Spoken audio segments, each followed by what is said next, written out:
morning, everyone. Hi, everyone. This is Jewish Talk, coming to you live from Nassau Community College at 90.3 WHPC, also on the streaming on the iHeart and the iTunes app. We can be seen in the studios on my Facebook Live page, and very shortly you'll be able to watch us too on the Facebook of WHPC. And of course, this is a live show. Things happen all the time in reality, but we surely will be back with you on the Facebook of WHPC. And to everybody out there, good morning to you all. This program is later archived on Spreaker.com. So hi there. In case you don't know, my name is Rabbi Pearl. Good morning, good afternoon, and good evening. It all depends on when you are listening or watching. Today, dear friends, I'd like to catch up on some of the sections of my speech that I left out on last Sunday's amazing march against anti-Semitism that took place at 3 p.m. late on Sunday afternoon, led by our county executive, Laura Curran. And because of time constraints, I cut down many words from my speech. And I wanted to share that with you a little later on in our program. If you take a look in today's Newsday, each week they have different clergy persons discuss what inspires them or different questions. And this week's question was all about what's your best sermon? What inspired you for your best sermon? And I want to tell you that the best sermon I have comes from this week's Torah portion about Moses and how fascinating how Moses gets his name and how he's saved from the water and how he's pulled from the water. And I always learned from that, always thought about that significantly, that all of us should learn from Moses, that if you find someone, just like he learned gratitude to the water, that he was saved, he was pulled out of the water, so too every one of us should always be on the lookout to help someone who may be in a jam. Just as he was treated, that's how we should treat others as well. So today I'm going to talk to you a little bit about the backstory of his encounter with the burning bush and the depth and significance of what it means to be wandering down Willis Avenue or Old Country Road or anywhere in your life and suddenly see a burning bush. And what would you do? Let me say hello to Joanne. Good morning. Judge Robert Rosenthal, thank you so much for joining us. To Zalman, good morning. To Jill. To Label, Larry Swenson. Label, what's going on? I understand, Label, you're the new sheriff. You're going to. I put your name in for the new sheriff at the Nassau County Jail. To Jonathan Wolf and Gary Duskin, good morning to you, all the way from New Jersey. So our discussion today is about Moses, and let's set the foundation here. Unlike his brethren suffering in slavery, Moses has been raised in the palace of the Pharaoh. And guess by who? By the king's own daughter, Batya. A favorite of the king, as a child, he was not spared luxury. Imagine he had everything he wanted. Moses could have easily chosen to isolate himself in the aristocratic life of a prince, oblivious to the hardships and the suffering of the Hebrew race at that time that were targeted for abuse and annihilation. But Moses did not. Can you imagine? Moses did not choose that way of life. At one point, he leaves the palace, choosing to spend his time comforting and bringing relief to his brothers and sisters. Of course, the slaves. Quickly, he finds himself unable to stand idly in the face of injustice that he encounters on the street, and to protest an innocent man being beaten senselessly by an Egyptian taskmaster. What does Moses do? He takes care of business, and then he's found out, and in order to escape capital punishment, he now flees to the quiet land of Midian. Don't confuse this with Prince Harry, who are fleeing from England and going to Vancouver. In any case, at this wonderful quiet place in Midian, oh my goodness, he meets his wife Zipporah, the daughter of one of the wealthiest and most influential men in town, also known as Jethro. And Moses settles down down to the favorite biblical occupation. What do people do in those days? shepherding, taking care of sheep. Okay, what do you think? Seems that the life had worked out for Moses, right?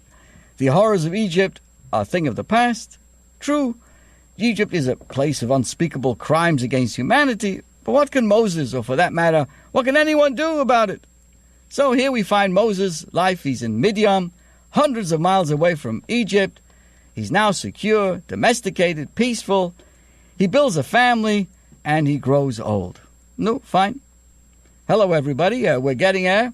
For those who are watching us on my Facebook, good morning. And those who are watching us on WHPC, I'm giving you a big wave out there, everyone. We're finally up. Thank you so much. Thank you, Kim. So here we have Moses, who's 80 years old. Okay, 80 Jahre alt. And by all means, it's time to retire. He had his Medicare. He had Part B, Part A, Part everything. He had everything good. He had prescriptions. He had everything he needed. But then everything changes. What happens? It's got to do with a burning bush. A burning bush!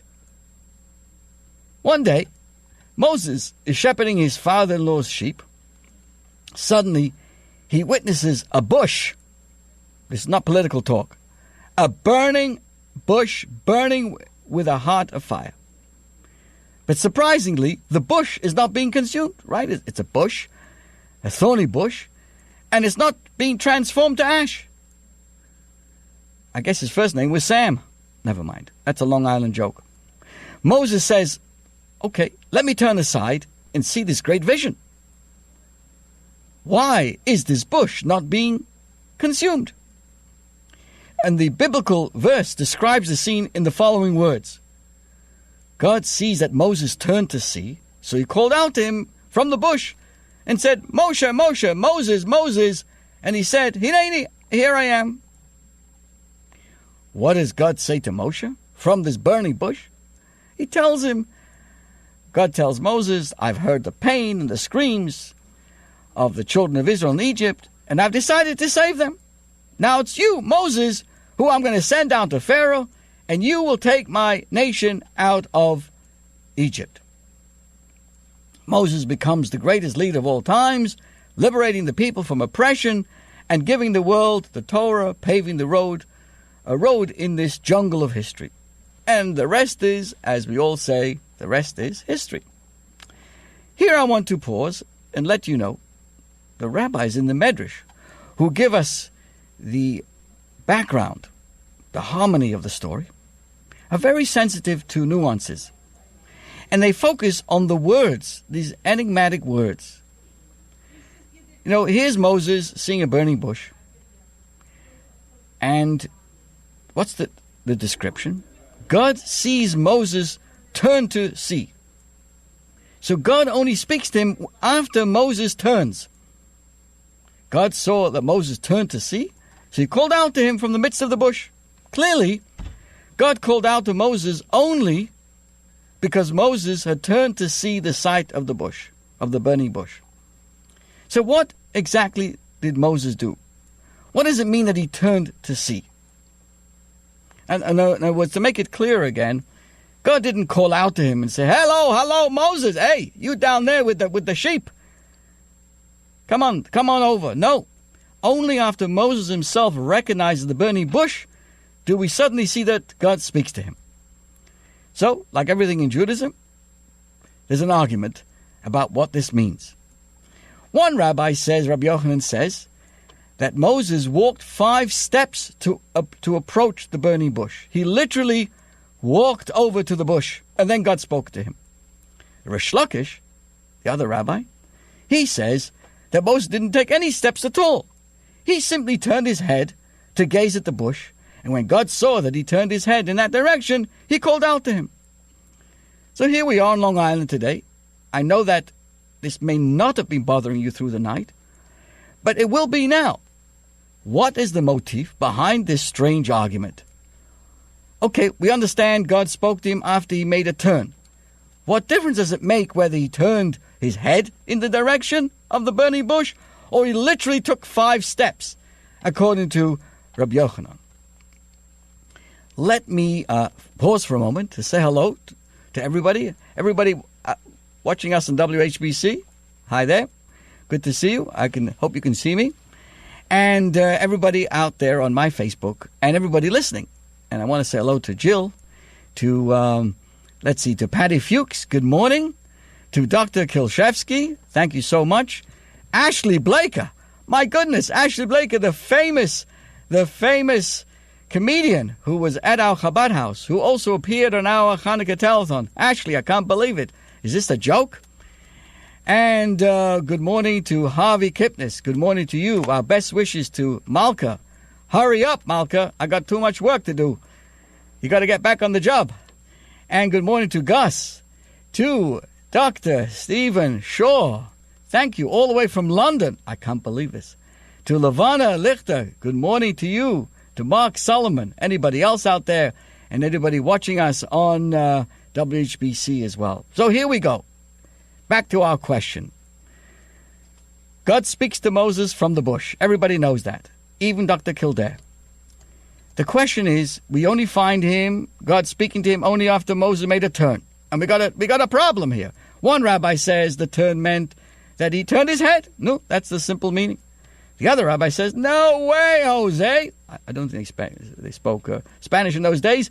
But literally, he took 5 steps. And of course, everybody wants to know. Everybody's biting at the bit now. What on earth is going on over here? What's the difference? What's it all about? See, all biblical tales are not just simply historical tales of the past, but they also have contemporary lessons for our own life. So the story of Moses, the most important biblical figure, is no different. Really, the life of Moses, every detail of Moses' life is a timeless blueprint for our own inner journey. Just like Moses, whose life at this point was slow and tranquil, right? He's hanging out in the desert over there, taking care of the sheep. He's far away from Pharaoh and all the enslaved Israelites. And suddenly he's confronted with a burning bush and a new mission to change the destiny of the world. This is what happened to him.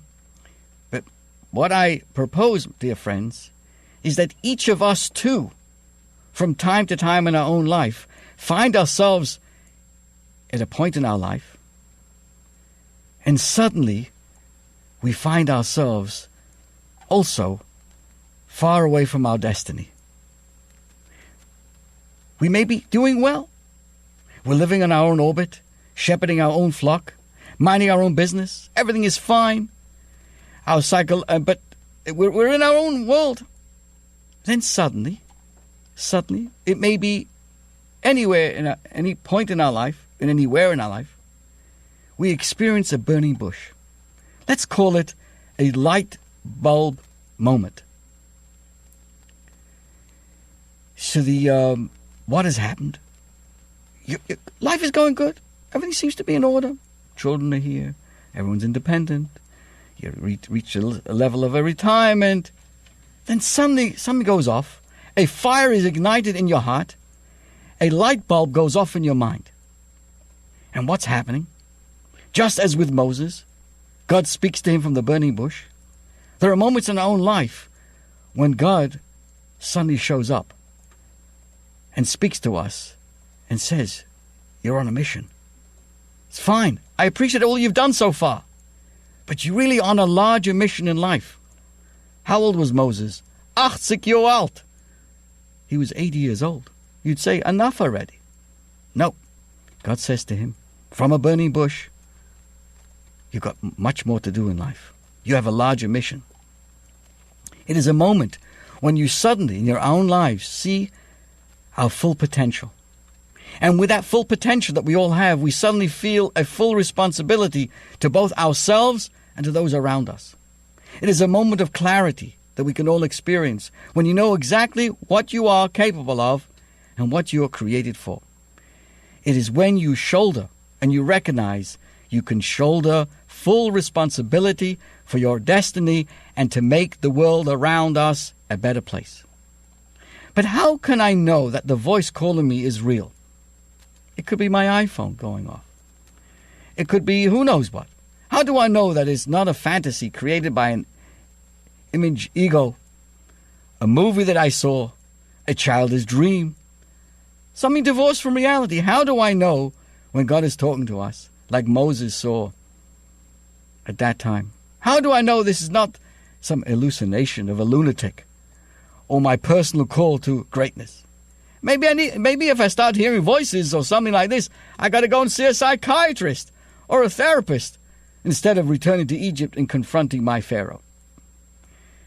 And the answer comes from the very story of Moses. The answer is that when the fire burns and burns, yet never consumes your bush, the light bulb never dims. If it keeps on coming at us, nudging us, there's a voice inside of me that never falls silent. Then I know, if there's a consistency with it, then I know this is not a fantasy, but a mission statement. My inner fire, my inner secret passion, my heart of fire can never be extinguished. I don't think anybody will ever admit, or would want to admit, to say that their inner fire of life, of caring, of being able to grow bigger than ourselves has died. No way. No way. That can never be extinguished. That's our neshama. As we would say, I can run, but I cannot hide. Why? Because there's a fire that will continue to burn inside of me. Now, and yet, what's the story? We can have those light bulb moments, and we can realize there's something exciting going on inside of us. This never-ending flame, but yet so many of us don't give credence to that inner excitement of passion, of wanting to be the best we can. Why? Because we don't want to get disturbed. Rabbi, don't bother me. It's Sunday morning. Don't expect me to do this or do that. I'm old already. I'm busy. I got my own appointments to catch. I got emails to answer. I got bills to pay, goals to complete. Who has time and energy for a bush that refuses to stop burning? So what happens? We're tempted to look away, run away, and pretend that we never saw it. We don't like entertaining ideas that's going to severely shake up the status quo of our life. Along comes the greatness of Moses. What was his point? What did he do? How did he embrace this light bulb moment? He turned to see the bush. So according to one sage, Rabbi Yochanan, he actually walked 5 steps towards the flames. What's the significance of 5 steps? So the sages explain that corresponds to the 5 layers of our human consciousness. We all have nefesh, ruach, neshama, chai, yechida. He turned to his spirituality, his biological, his emotional, his intellectual, his transcendental, his undefined quintessence. He turned to his soul, beyond form or description. In other words, when he turned, he stepped into every fiber of his being, with every aspect of his identity. He didn't just simply keep on going and give a quick look. He sees this continuousness inside of him. He felt it, as we do from time to time, this push, this desire to be more learned, to be more kind, to be more careful of how we speak, to be more caring of another human being. So Moses stepped 5 steps. He says, I'm going to put my every fiber into this being. I want to understand what this light bulb moment means. The other rabbi argues. He says Moses didn't even take a single step. There's no need to even take 1 step towards the bush. All God wants us is for us to turn our head and notice the bush ablaze. So while one rabbi says the greatness of Moses was to receive God's response, was that he put his whole mind into it. The other rabbi said, no, take it easy. All you need to do to get God's response is to recognize it. Just be attentive enough that when the light bulb moment occurs, you will at least notice it. You will not repress it with a glass of alcohol, a TV show, or a rib steak. That is for some the most difficult and therefore the most rewarding step, to turn ahead and see the moment. And when you do turn your head, when you do tune into that moment, you'll be able to hear the call. Who will be the call? That will be our inner divine consciousness, our inner soul. And it will be summoning us and saying, Moshe, Moshe. And we'll be declaring, Hineni, I am here.